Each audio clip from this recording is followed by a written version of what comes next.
Okay, welcome to the fourth and final day of our virtual Pig Week 2021. Today we've organised a very interesting panel discussion on current issues facing the sector. As you know, there's a number of challenges, not least of which is profitability, I suppose, at the moment. But we also have a number of issues coming down the line in terms of health, welfare, and the environment. And these are all the issues we're going to touch on today. We've a panel of 4 people lined up to talk to us at the end of the presentations. We have Peter Duggan from Board BIA. He's Senior Manager with Pigs and Poultry in Board BIA. We've Cormac Healy, Senior Director with Meat Industry Ireland. Roy Galley from chairperson of the IFA Pigs and Pigmeat Committee, and Edgar Garcia Manzanilla, head of department here at the Teagasc Pig Development Department. The outline of the way the day is going to run for the next hour, we're going to have some presentations from Edgar, Peter, and Cormac. And then at the end of that, we'll reintroduce our panel and get going with the questions and answers. So you can get your own questions and answers throughout the talks and at the discussion part of the process. You'll see on the right hand side there's a questions and answers section where you can put your questions in there, and our moderator Amy Quinn will put the questions through here on my side. We'll get them to the panel and hopefully it'll develop into a nice discussion for 20 or so minutes after the presentations. So without further ado, I'm going to move into the first presentation, which will be from Edgar, and we're looking at the whole area of zinc oxide and the forthcoming ban on zinc oxide starting in January 22.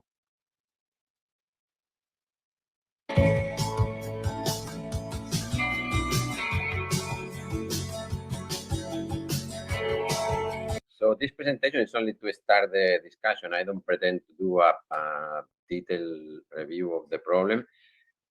We know all that the removal of the antimicrobials and the zinc oxide is probably one of the 3 big regulatory challenges at the moment for pig farmers, together with the tail docking and the ammonia emissions. And the use of antimicrobials is going to be significantly changed from January, and the zinc oxide is not available anymore from June. So that's our big changes that mainly affect the pigs, because we are the ones that are using both products in the feed.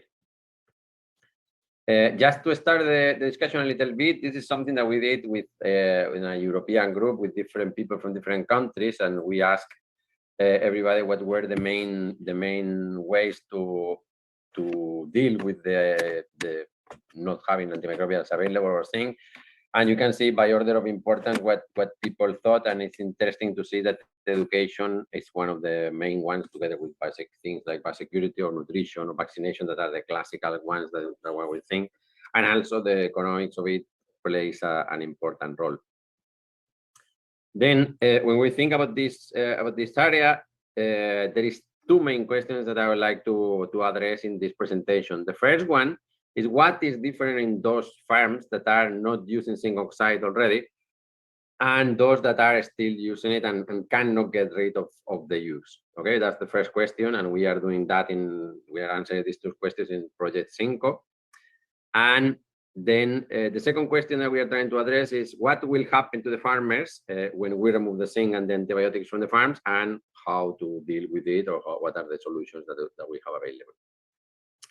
So in terms of the first question, what we did in the project is to compare 6 farms that were using antibiotics and zinc, and 6 farms that already got rid of them, of the antibiotics and the zinc oxide. They use obviously the antibiotics injected, but very little. So that's the comparison that we did there. When we look at these farms, there is no clear changes in like no changes that you can see in all the farms. So it kind of indicates that each farm has found a way to not use zinc oxide and antibiotics with a different approach. So there is no difference or clear difference in cleaning, in nutrition, vaccination. Obviously, there is things there that you want to do, and they are a must. So, for example, maybe the ones that don't use the zinc oxide antibiotics anymore, they have a little bit more attention to detail. So there is regular checks for feeders and drinkers.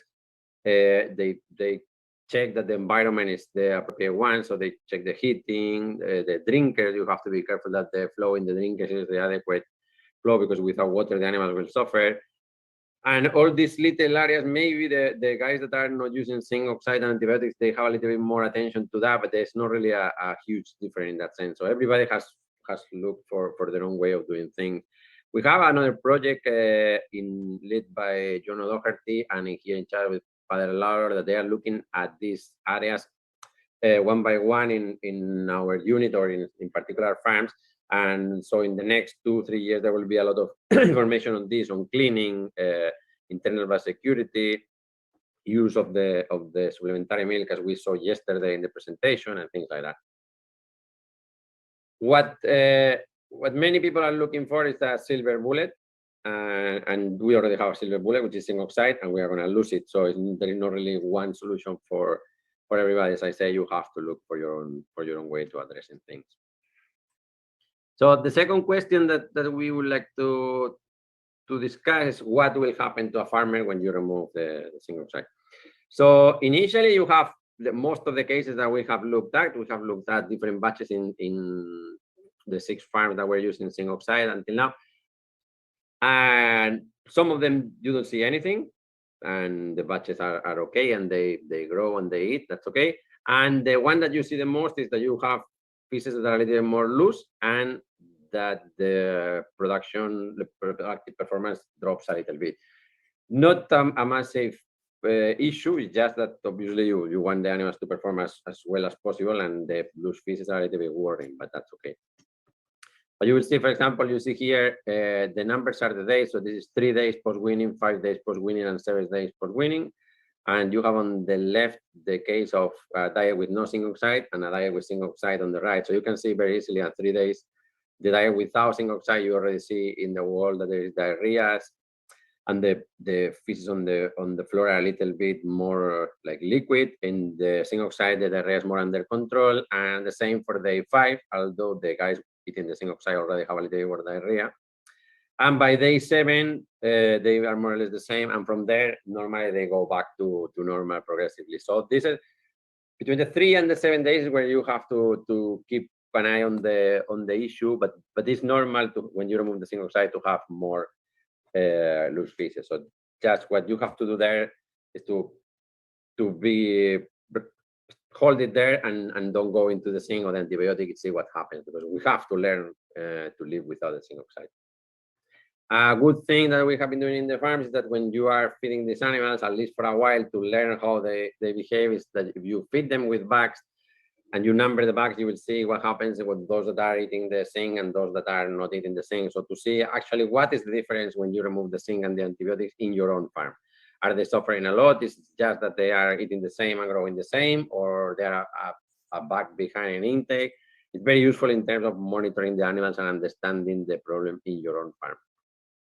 And when you see these differences, you can also see dirty pigs. Everybody knows that when you see these dirty pigs, it's a little bit worrying, but hold it there and keep going and see what happens with them. Obviously, if you see that the animals are going into a not eating situation, something like that, intervene, but normally they recover after 6-7 days. So as I say, hold it there. It's just a matter of believing that you can do it like that, and learning the process, so like giving the animals the solutions with the ions and things like that.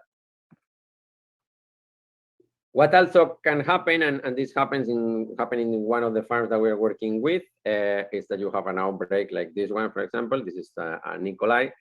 When we remove the zinc and the antibiotics, unfortunately, there was an important mortality, and all these animals were the same. So it's just a sudden outbreak of E. coli. You can control it, bringing back the zinc and the antimicrobials, but it's very important to consider that you can do that now.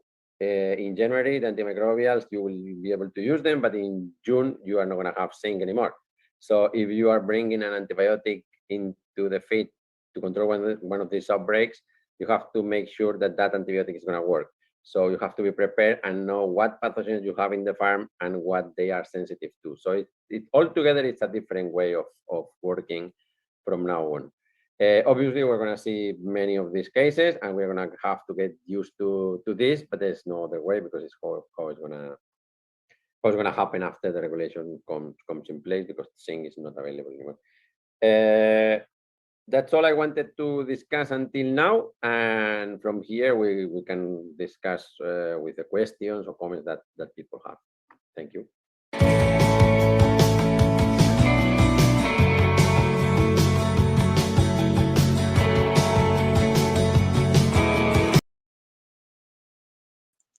Okay, thanks, Edgar. That was an excellent presentation. Should give plenty of food for thought for the Q&A.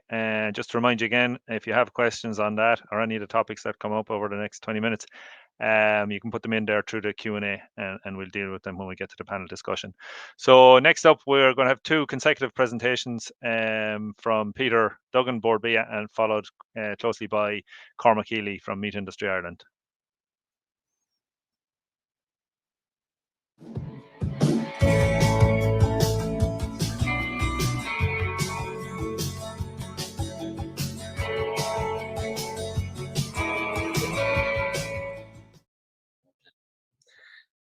Okay, so hello everybody. I hope that you're all keeping well. My name is Peter Duggan, and I'm the Board B Sector Manager for Pigmeat. I'd like to thank Teagasc for inviting me here today to discuss the latest pigmeat market situation. So if we look at the Irish pigmeat supply situation, you can see that Irish pig throughput is running around 6% higher year to date. So we've processed an extra 140,000 head for the first 9 months of the year. This improvement in throughput levels is due to a significant improvement in productivity level at farm. In terms of live pig exports, then they're back by about 9% for the first 9 months of the year.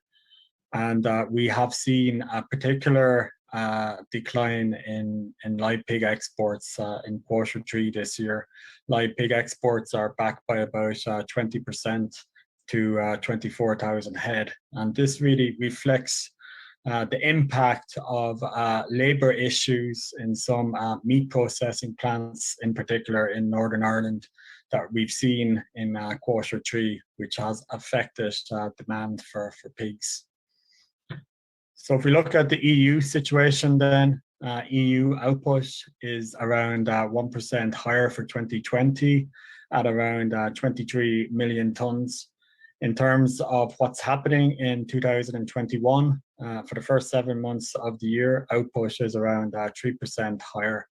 However, if we were to compare it to, let's say, January, April, output was running around 5% higher during that period. So there has been a slowdown in output as we have moved through the year, and that really reflects the market situation and higher feed costs as well, which is impacting on producer confidence. And we would anticipate that for the final year that there will be further pressure on pig supplies due to those same factors. In terms of where we're seeing an increase in output, we're seeing an increase in output in the likes of Denmark and the Netherlands. In particular, Denmark, who would have traditionally exported around a third of their live weaners to the German market. However, the German market, given the market situation at the moment, is not attractive for Danish pig producers. So those Danish pig producers are retaining those pigs and finishing them themselves. So for the first 7 months of the year, you can see then in the red bar highlighted that EU supplies are running around 3% higher. For 2021, given the pressure on production, the EU Commission is anticipating that production will fall back to around a 2% increase. Exports are anticipated to increase by about 5%. However, exports were running at much higher levels during the early part of the year. For the first 5 months of the year, they were running around 21% higher, but given the pressure on international demand and also more product being available in the EU, or less product being available in the EU, that will put some pressure on export supplies. In terms of EU pig product exports then for the first 7 months of the year, EU pig meat exports are around 12% higher. And that would be well back on on earlier levels where I mentioned that for the first 5 months of the year that pig exports were running at around 21% higher. The Chinese market is the #1 partner market for EU pigmeat suppliers. They account for around 56% of EU pig exports. However, market demand in this market has been slowing down, and that's due to stronger output levels that we've seen in the first half of the year, and I'll discuss this in more detail later in the presentation.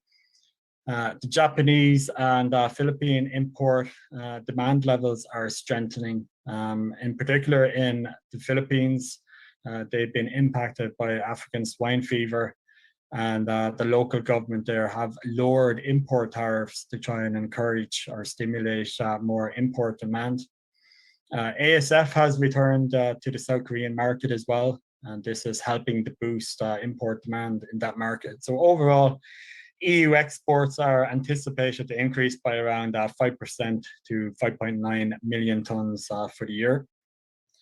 If we look then at Irish pigmeat exports then and how they've behaved for the first 7 months of the year, you can see that Irish pigmeat exports are around 7% higher during this period. And the Chinese market is the #1 market outlet for Irish pigmeat suppliers during that period, up by around 24%.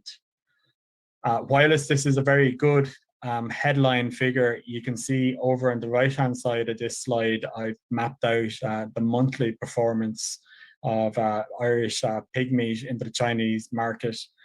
And you can see that the pattern of exports is showing declining exports into that market, really from the start of Q2 onwards. So by the end of June, July, we were putting around 6,000 to 8,000 tons into that market, whereas for the first quarter of the year, we're putting around 10,000 to 12,000 tons into that market. So if you look at other markets then that we're supplying, the likes of the UK, you can see because of Brexit complications that the supply chain isn't as easy to navigate, and there's less product now going into that market from Ireland. In terms of other developments, I suppose some positive developments in terms of Australia, Japan, the Philippines I mentioned earlier. You know, those markets are showing strong demand for pig meat, and also in terms of the US, there's been solid demand for that market. The US market is a trickier market though at the moment because of the high freight charges that are associated with exporting product into that market. But it is a good market at the moment given where US prices are at the moment. US prices are above the European average, and that represents some opportunities going forward.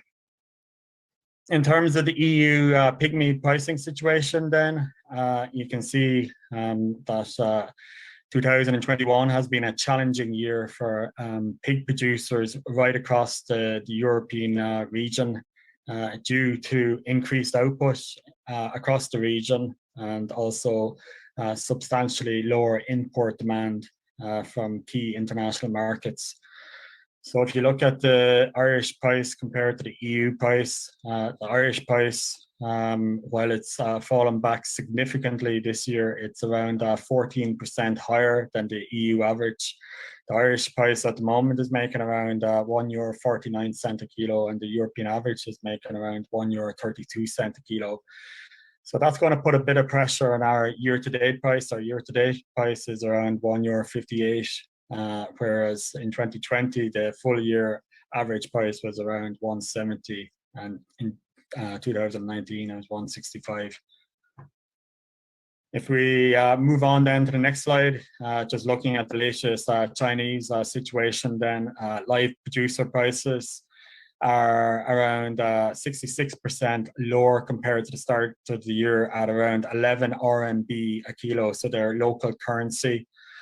And our prices have slipped well below the cost of production, and the cost of production in China would be around 15 to 16 RMB a kilo. And given the way feed costs have behaved over the last few months, that average cost is likely to move upwards as well. In terms of what caused that kind of collapse in pig producer prices in China, well, it really all started in Q2 when ASF cases really caused a liquidation in the Chinese pig herd, and also a number of producers held on to pigs that were already above the normal weight of pigs, and some commentators out there refer to these pigs as obese.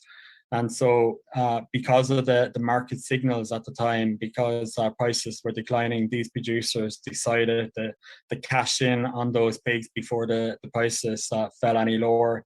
So there was a disorderly marketing of pigs. A lot of pigs came out at the same time, and a lot of heavy pigs at that. So production then for the first half of the year was around 36% higher. The USDA anticipate that production will reach around 48 million tons this year, and will fall back then to 41 million tons next year. So as a result of this increase in production, we've seen far lower import levels in China for 2021. And you can see that in this graph here at the right-hand side of the slide, where really imports have fallen back from May onwards. And I suppose trade is probably best described as flat at the moment, given the increased availability of pig meat in the Chinese market at the moment. So demand then for pig meat in the Irish market, and this are Kantar figures up until the 5th of September. And you can see there that demand for the latest 52-week period in the blue bar is showing a positive developments for this year. Whereas we're seeing for the latest 12 and 4-week period that demand has started to fall back, and that's coincides really with the reopening of the economy over the past 2 to 3 months. I suppose encouragingly, in the latest 4-week period, we've seen some increase in demand for bacon and sausages, for sausages in particular, where we did have that improvement in weather towards the back end of August and into early September. So that certainly helped stimulate demand, especially for, you know, barbecue occasions and things like that. Into some of the market dynamics.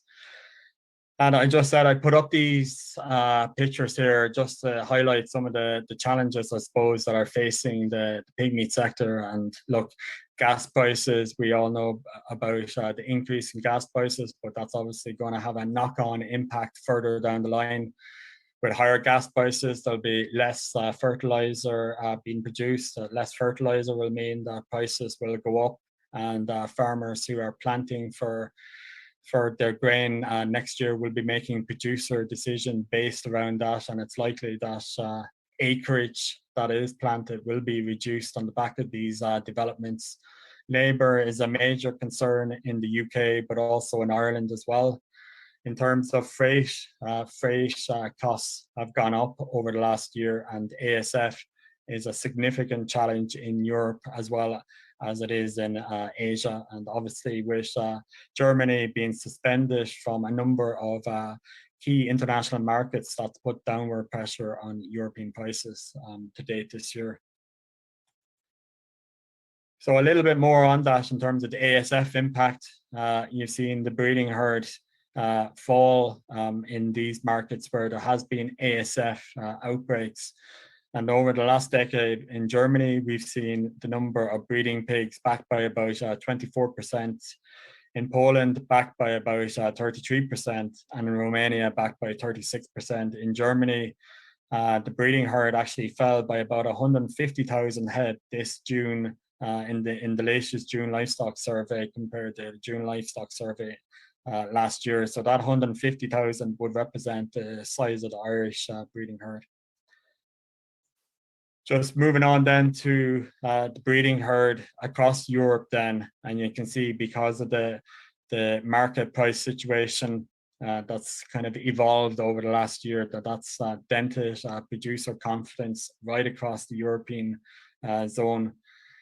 I don't have the Spanish figure available to hand, and obviously that will have a significant impact on where the overall EU breeding herd kind of stands. But at the moment, we have most of the major kind of EU pig producing member states here. And at the moment, it stands at around 4% or 257,000 head lower for 2021 compared to 2020 levels. And that would indicate that production will be under pressure in the European region next year. So if we look at the outlook then, you can see that EU output is expected to fall after hitting record forecasted highs in 2021. The US breeding herd is also under pressure. It's backed by about 2% in their latest livestock survey. The Canadian breeding herd is about 1% higher. Brazilian output is expected to reach record levels at 4.5 million tons compared to 4.3 million tons this year. The Brazilian pigmeat industry is benefiting from strong domestic demand, but in terms of Chinese output, then Chinese output to fall by about 14% during 2022 to 41 million tons. This compares to about 48 million tons in 2021. And this is on the back of lower producer prices being evident there, and also in tight environmental regulations are impacting on Chinese output, especially for those backyard producers. It's going to be very difficult for those backyard producers to re-engage with commercial pigmeat production again, given the legislation that's in place now that is looking at the environmental impact more closely.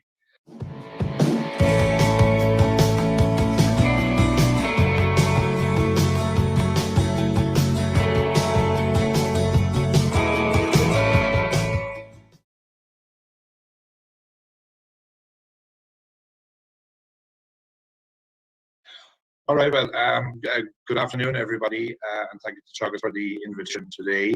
My name is Cormac Healy, and I'm Senior Director with Meat Industry Ireland. And I suppose in the context of the discussion on topical issues, I've been asked to give a perspective from the processing side on a number of issues, and also in particular, I suppose, to talk about the labour situation and impacts on processing capacity, which I will come to later on. But just in the first instance, I thought it might be useful to run through a few developments over the last year. Obviously, COVID and the pandemic has been a major feature of life for everybody, and as we stand today, we're looking at national case numbers and incidents rising again. But thankfully, on the processing front, I think things are quite stable. The major kind of suite of mitigation measures that were put in place by the industry over the last 18 months continue in place and will do so for the foreseeable future. We have serial testing continuing, and we also have rapid antigen testing. And at this stage, over the course of the pandemic, there's probably been close to 300,000 PCR tests undertaken across meat processing, both primary and secondary, over that period, with a positivity rate of 0.7% overall, which is very good when you think that positivity rates today are up in the national testing is up around 10 or 11%. In addition, then there's also been over 100,000 rapid antigen tests carried out across the sector, and at the moment, companies are in hopefully the closeout stages of vaccination of personnel. So COVID has been a major factor over the last 12, 18 months in processing. There have been challenges, but I think the work of processors and the mitigation measures put in place have thankfully managed to keep operations running throughout.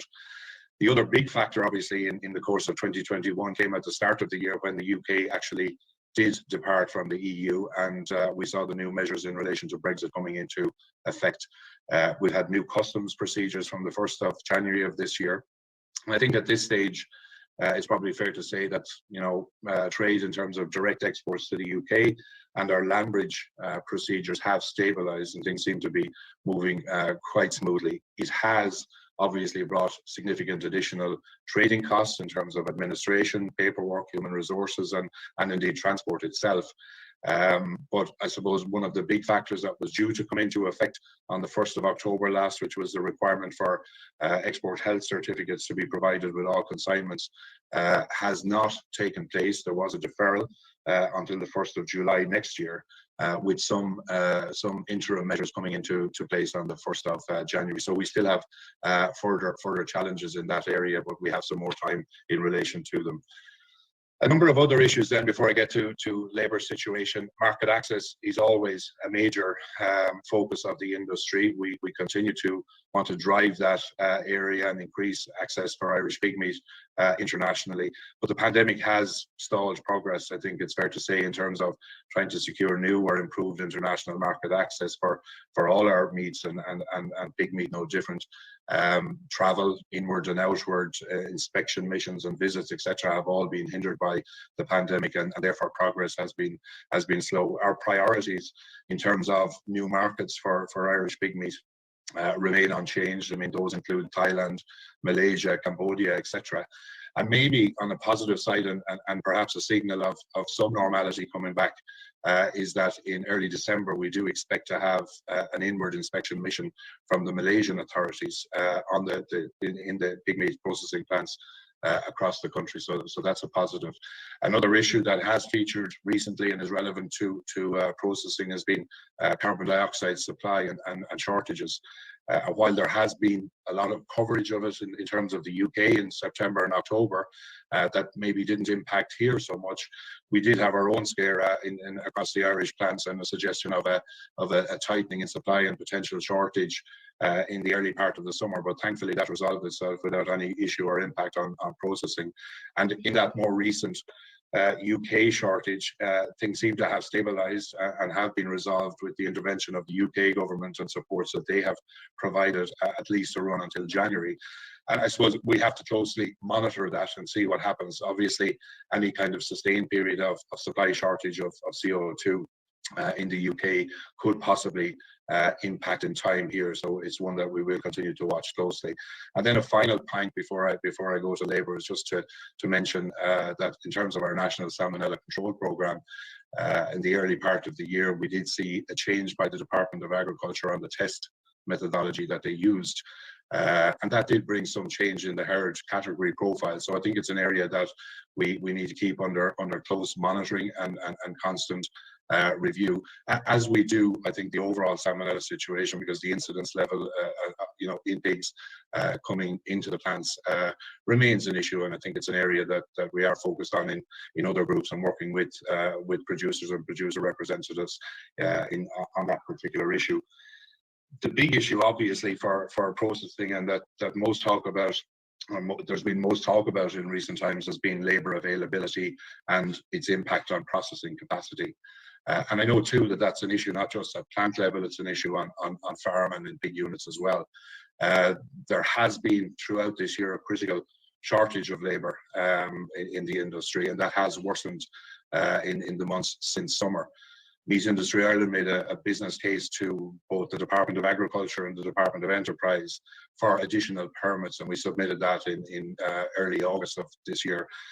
We await an outcome of that, but we estimate that at present there's at least 2,000 vacancies across meat processing. That's not just pig meat, but across all meat processing at the moment. So it's a real issue, and one that's putting major pressure on processing capacity, on throughput, yes, but also in terms of compromises that managements are having to make in terms of foregoing value add production or simplifying cutting specifications so that the tight labour force can still manage to get through the maximum throughput. And on throughput, I mean, we have seen in the Republic this year a 6% increase in pig slaughterings, up by about 150,000 head. And in Northern Ireland too, the kill is up. It's up about 75,000 head, or 5%. And that's even with less pigs going up from the Republic. So their own domestic supply has increased significantly. And I think that, has perhaps taken priority in terms of their tight slaughtering capacity. And that's an issue maybe for the future that needs to be looked at. In terms of where we stand on the outlook at the moment, well, as I'm recording this at the moment, we still await answers from government in relation to a new allocation of employment permits. And we are hopeful that that's going to come any day now. But once it does, then we're into a processing time for those permit applications that is currently running at about 12 to 16 weeks, which is a considerable period of time, and it is a big deterioration in the normal processing time. And then for many applications, you have to go into a visa application thereafter. So I suppose the point to be made is that it's really looking at that kind of timeline, and even with hopefully a positive announcement on new permits to bring some additional labour resource to the sector, we're still looking at early new year before there's a significant injection of that labour, and therefore in the weeks and months immediately ahead, a continued pressure on overall processing capacity. And I think the final point maybe that I'd make on that is that it really is a factor of labour rather than processing hubs or availability of actual processing capacity. The limiting factor as we stand at the moment is in relation to labour, and hence it is one of the most topical issues. So I might just leave it at that, and I'm happy to join with the panel later on to take any questions. So thank you very much for your attention.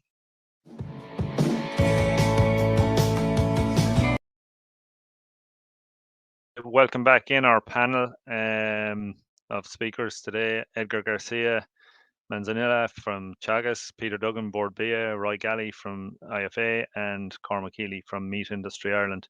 And we'll put the questions that have been coming through to date. If any of you still have questions you want to put in there, you can put it in through the Q&A. So I'll get started there with the first question. Cormac, you mentioned that there's 150,000, like the throughput is up, 150,000 extra pigs being processed this year. Will the slaughter plants be able to cope next year if there's an additional 150,000 pigs? Can you hear me okay? Yep.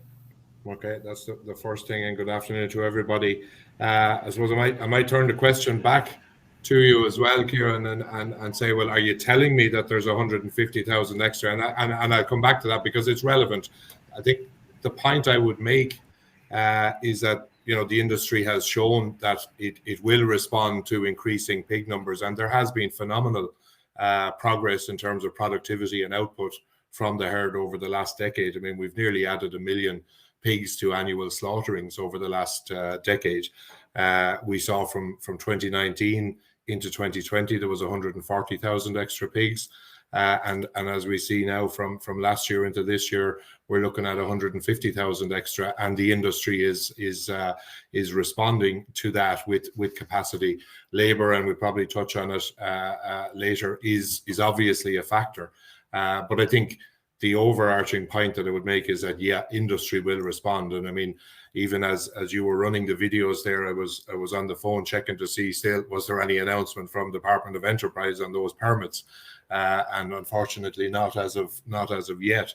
But I think, yeah, the response will be there. But I think it's interesting to come back to the point is line of sight is important too. I mean, it's not just about can you actually slaughter the pigs, but it's also, you know, are the markets, you know, developed and there with your customer base that you can plan through and schedule through, that you will have the additional output for next year and work with customers on that basis. Perfect. Thanks very much. And just while we're on the markets there, Edgar, in terms of the Spanish market, like we've seen expansion. Okay, we're talking about our throughput increasing here. I don't think we've seen expansion like anything that's happened in Spain. Is that going to continue over the next 5 years, do you think, the way it has over the last 5? Yep. As far as I know, there is no intention to stop. I'm going next week actually to visit different companies in Spain, so I will have first-hand information next week. But for what I know, they don't plan to stop. They have been running at 3% increases the last years, and I know plenty of farms that are being built. That being said, I think they count that if they have to reduce a little bit the numbers, they have farms that they could remove from the market and use the new ones. And I think that's something that has happened for a long time in the finishers, and they would do it also for the sows if needed. So it's going to continue anyway, pretty much is what you're expecting over there. Okay, and then I suppose the whole area of sustainability and climate change and all that, we're hearing a lot of that in the media of late. Here's one for you, Peter. It's just looking at the carbon footprint of the pig sector in Ireland. How does that compare with other countries? Yeah, well, I suppose the latest research there that's coming out from the European Commission shows that Ireland has one of the lowest carbon footprints when it comes to pig meat production. we're producing about 4.8 kilos of carbon dioxide equivalents for every kilo of pig meat that we produce. Whereas in across Europe, the average would be about 7.5 kilos of carbon dioxide equivalents. So we are falling below the EU average quite considerably as well. And I suppose just in terms of our own carbon footprinting, we're obviously trying to incorporate sustainability within our own standard, the pig assurance standard. And that's in the pipeline for next year, where we hope to have all the species kind of included within a livestock standard. So we'll be able to benchmark our carbon footprint really. And I suppose it offers producers an opportunity then to try and improve that once they're getting those kind of metrics or getting that report. So it's a good opportunity, and it is a selling point for us. There's no other country out there that would be able to market their pig meat as sustainably produced, but we'll have it within a standard, and we can stand over it then. Okay, thanks. And kind of following on from that, I suppose is one that can be directed to yourself and Cormac maybe for a quick comment. Can these, it's good to hear that our carbon footprint is low relative to others. Can that be used then to market? Can the sustainability credentials of pig meat sector, as it's put here in this question, can that be used to access markets in the future? Peter, Cormac? Peter, maybe if you want to comment first, and then maybe Cormac. Yeah, well, it's another kind of USP that we can use in markets. It depends by the market that you target, I suppose. Certain markets, it's more about kind of traceability or food safety, but then other markets is going to be about sustainability. So it's really, I suppose, targeting the market and using the appropriate kind of key messages to target that market. Okay. And Cormac, just on it, is that something the processors are seeing? We say you talked about the inward visit from Malaysia. Are they kind of things that would be brought up and discussed by the processors? Yeah, look, I'll be honest. I mean, I think as Peter said, it depends on the market and that, and many of the new markets or international markets outside of the EU, it remains the case that the big focus point of them is food safety and food security, animal disease. Those are the key areas, and thankfully we have a very good position on that. From an Irish perspective, closer back to home across European markets, yeah, there is a greater focus of it with customers, and I think it's good. I wasn't familiar with the figure that Peter had mentioned there of our footprint versus other European competitors. I think increasingly, Ciarán, we're going to see more emphasis on it. But it is to some extent at the moment, as I say, a tale of two cities. I mean, when you're looking at those international markets, and Peter had the graph there and showing the importance of China and Australia and Japan, South Korea, etc., the real core focus remains on food safety, our food safety standing, and making sure that we continue to deliver on that. Closer to home, then I think the focus is obviously going to grow, and obviously we want to avoid any focus on the sector from that we're not doing our bit in that regard. Good stuff. And then just back to first presentation, if we could, Edgar, on the zinc oxide, and if you were to give 3 kind of management techniques to avoid or reduce post-weaning scour when zinc is banned, what would they be? Yeah, I'm gonna avoid the obvious one, because I think everybody has an eye on that. The feed is something that everybody by now should have low protein levels and some additives and conversation with the nutritionist and all that. So I'm gonna avoid that one. From the farms that we are working with at the moment, I will go for 3 of them. The first one for me, and it wasn't when we started looking at the farms, it wasn't for me the first one, but now it is probably, is the control of the environment for the piglets. So this is a very fragile animal. So I would say improve as much as you can the environment on the pigs, provide the animal with a right temperature. If you can provide the animal with a couple of environments with a canopy or something like that, because keep in mind that an animal that is sick needs to move away from the normal temperature for the other animals. So look for those things, humidity, temperature, and they are cheap. You can put a thermometer there, and it's not really something that is very expensive. And hygrometer, anything that you want to do to measure it is cheap. The other one that we were looking a lot in detail was the cleaning. The cleaning, I always compare it with with the poultry, I am convinced now that it's very difficult to do the same that they do in poultry, because none of the farms that we have visited were even closed. So there is people that are not using zinc, and they are not really keeping very strict cleaning, because they are doing a good job with the management and all that. So at least do the minimums, a good disinfectant, allowed to dry, things like that. And then the last one for me, and I take this from the humans, and I'm surprised that many people are not using it, is the use of the electrolytes. In human medicine, there is actually, for diarrheas in third countries and only and situations that are bad, let's say, there is only 2 treatments that the WHO will recommend you. One is zinc, and the other one is what is called oral rehydration solution.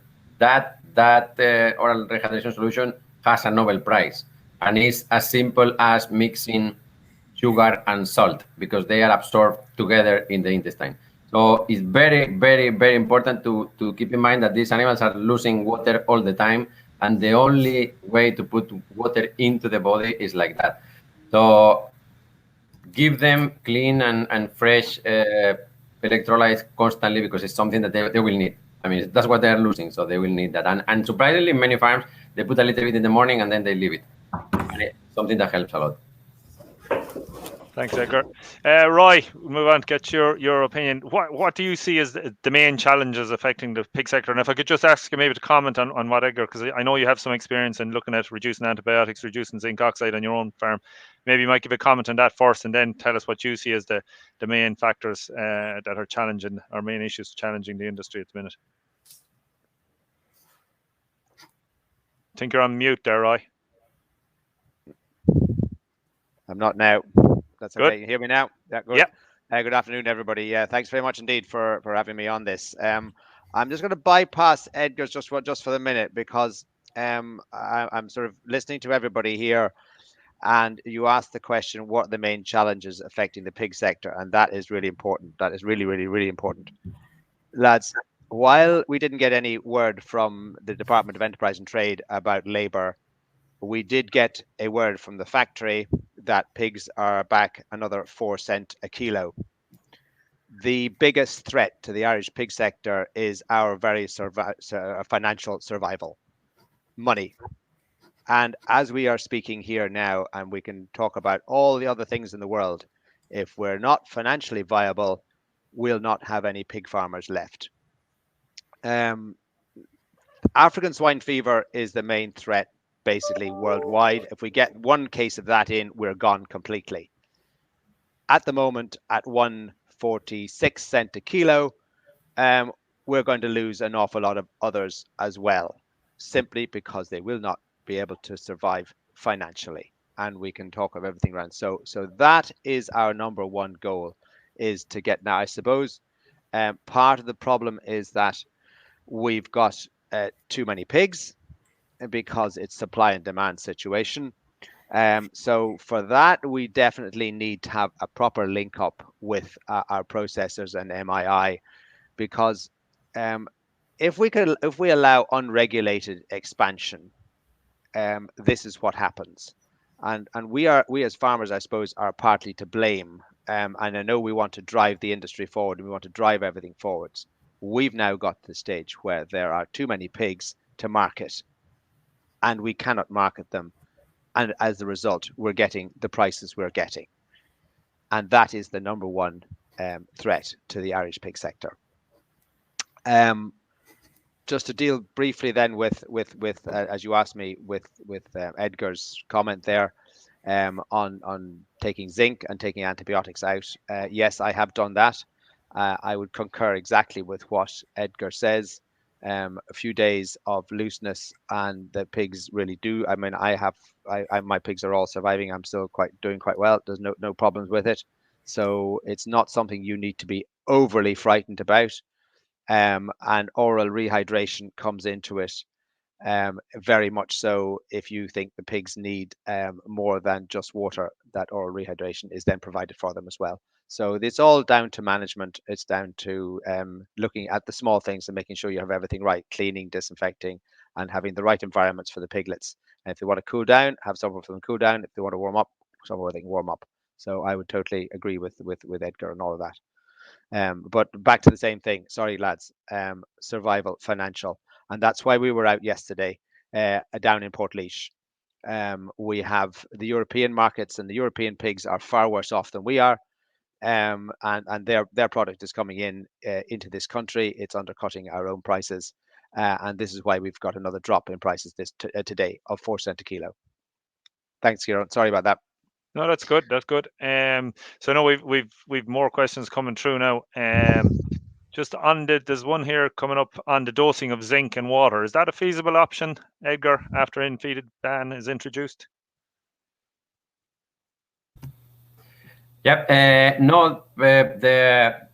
If you try that, probably if it was possible, and I don't think it's possible because the product will not be there, and zinc is not very soluble. They will stop it immediately because the concern is the zinc that is going into the environment. So I don't think it's going to be an option at all. We did try it, and we are on the way to try it injectable, because part of the problem with the zinc is not the antimicrobial properties, but also the efficiency of the animal. So it could be a solution, but the water, I don't think you have a product in the market to do it, and I don't think they're going to allow it. So I will forget about that at all. Okay, thanks. Another question coming through. With sow numbers up in Ireland, giving us an extra 6% of kill at a time with such severe labour shortages, as Cormac has pointed out, and on-farm challenges, should we not be looking at getting a payment to reduce our sow numbers? It's from Shane McAuliffe. Roy, do you want to take that one? Thanks. Yes, this is something that the Dutch have set in train, because we realize that we are now overproduction and overproduced. And one of the ways that we could be alleviate the problems, both in a marketing situation and at farm level, is to encourage a decrease in sow number and a decrease in production. As I think I've said this before, there's an old professor said to me, we're great at doing one thing in farming, and that's keeping supply ahead of demand.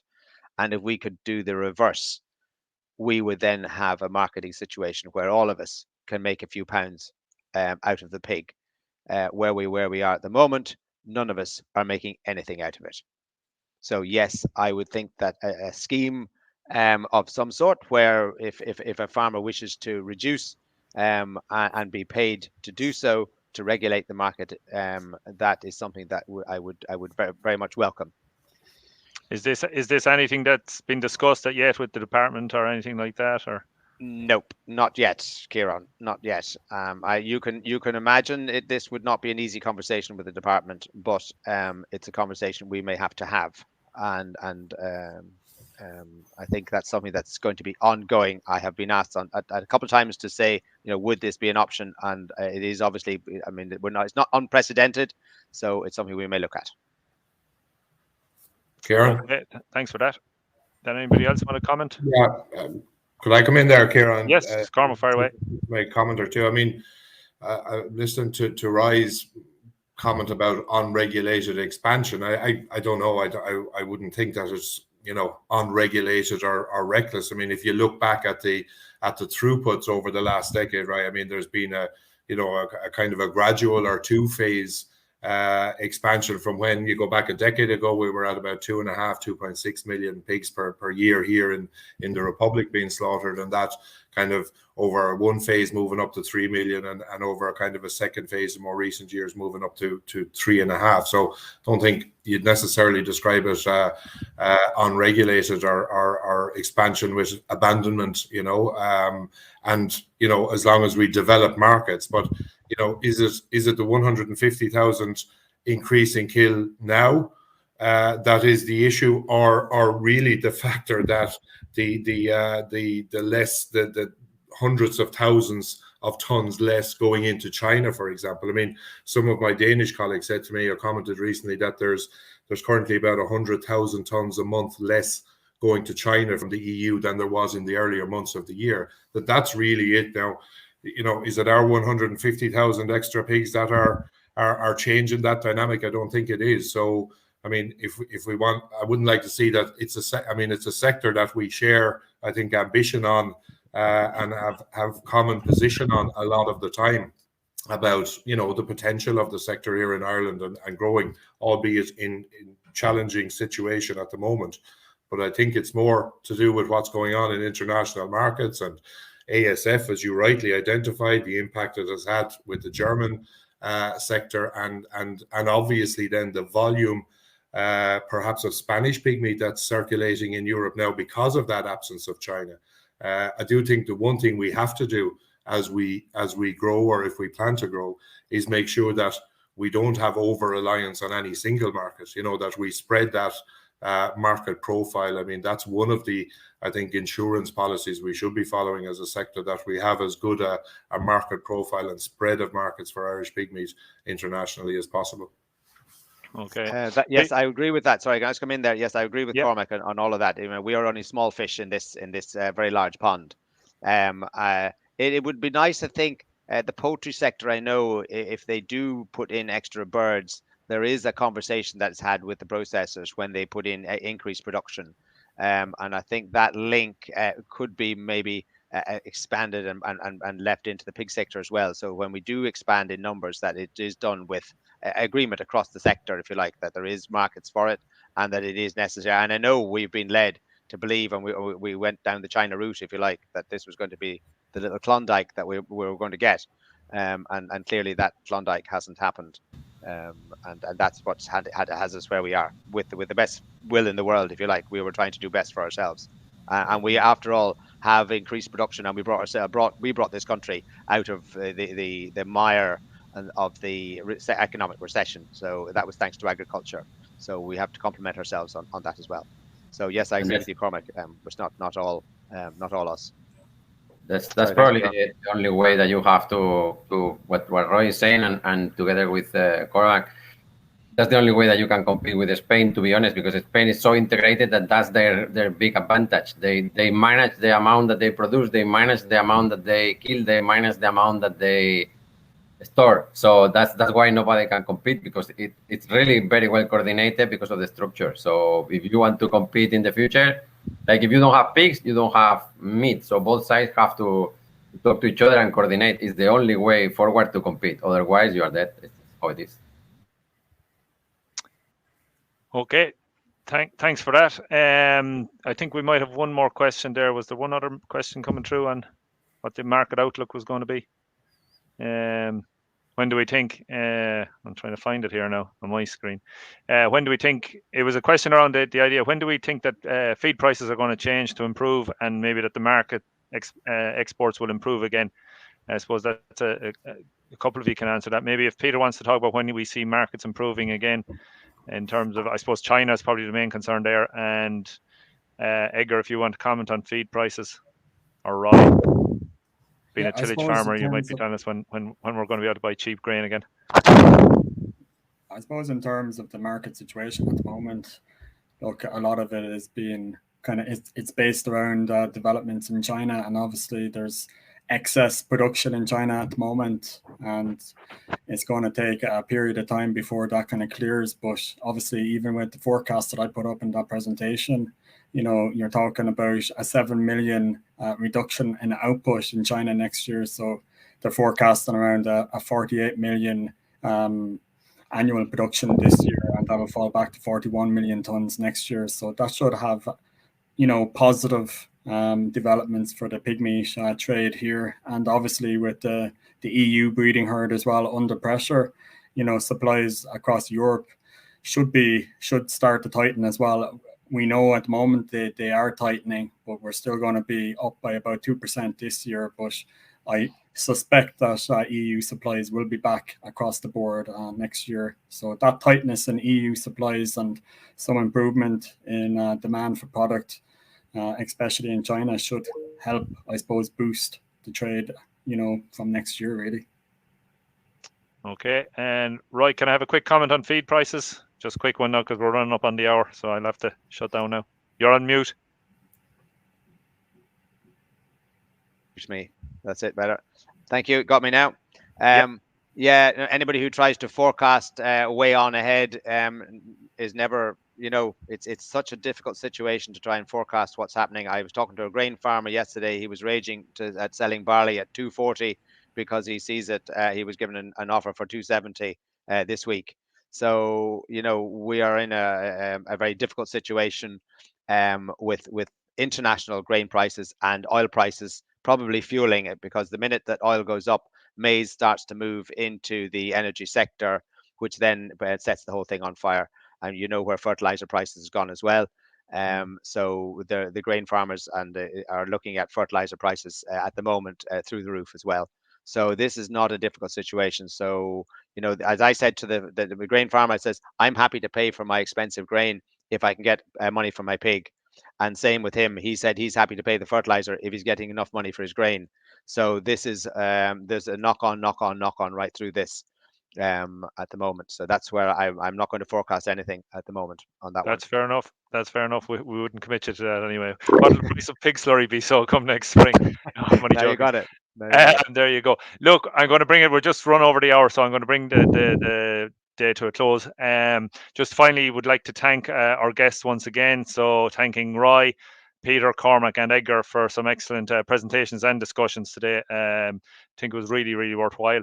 Just like thank a few people over the course of the week for the farmers, Colm Ryan and Leanne Lynch, who joined us with their presentations on the milk systems during the week, to our own farm staff here, who put together some good videos on what we're doing on the farm, and the students who have their work on display in the expo room, which you can view there yourselves after the conference. And we'll be releasing those videos, those student videos, over the next coming weeks as well.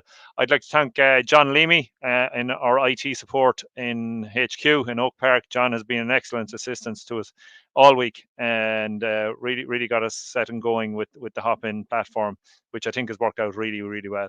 I'd like to thank the Pig Development Department team as a whole for coming up with the topics and the panels and discussions for the week, but especially I'd like to commend Orla Canan and especially Amy Quinn for the excellent work they have put in organising this whole conference. You have no idea the amount of work that went into it behind the scenes and after hours and into the early hours of the morning over recent times. So really appreciate Amy and Orla's input on that. Fantastic as ever. Just finally to let you know that the presentations and videos from each of the days will be up on our website shortly, so you can catch up on them there. If you've missed them or anybody on your farm has missed them, we'll get all those there in the next few days. And finally, just like to thank you, the attendees. We had brilliant numbers all week, consistently hitting over 100 each day, which is a tribute to yourselves for your interest in what we were putting on. Hopefully you'll have learned a lot from the week and taken something out there that you can bring back onto your farm, discuss with your advisors, your vets, your nutritionists, etc., and see how you can improve things on your farm. And look, we look forward to a better future in terms of pig production. We know we're in difficult times at the moment, but Teagasc, we're here to help you in whatever way we can, and we'll continue to do that and work together to a better future, hopefully. So I hope you enjoyed the week, and thanks very much for attending. Thank you.